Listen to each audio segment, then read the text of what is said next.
How to delete your Valorant account. Hey everyone, welcome back to our channel App Guide. In this video, I will show you how you can delete your Valorant account. So just make sure to watch the video till the end. If you would like to delete your Valorant account, all you need to do is first of all open up your browser and then you need to go to the website called playvalorant.com.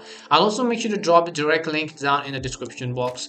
Once you go to playvalorant.com, you will basically see this kind of interface. Now the first thing we have to do is we have to hover our mouse icon over the support icon at the top, and in here we'll just choose the option called support. And once you go to the support page, first of all you have to again sign into your account. So if you're not signed in, what you want to do is from the top right hand side you'll see the sign in option, because in my case I'm already signed in. You're seeing my username.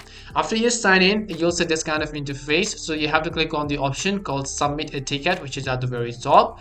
Once you click on the option called submit a ticket, it will take us to this page. So it'll ask us to choose a request type. We'll just click on this drop down menu and then we'll choose the option called account management, data request or deletion. So we'll just click this option and it'll automatically redirect us to the next page. Now over here you can see request type. Now in the subject line you just have to enter, let's say, delete account or anything as such. In the description page you just have to enter why you want to delete your account for any of the reasons, and after that it says please select an inquiry. So over here you have to simply open the drop down menu and choose the option called account deletion, and after that you can just choose the option called verify account, acknowledge the terms and conditions, and after you do that you can just submit the ticket and then Valorant is going to look into it and they're going to delete your account. And that's all it takes to delete your Valorant account. We hope the video was really helpful, and if it did help you then make sure to leave a like and subscribe to our channel. If you have any more questions, feel free to leave them down. Thank you very much for watching and see you soon in our next video.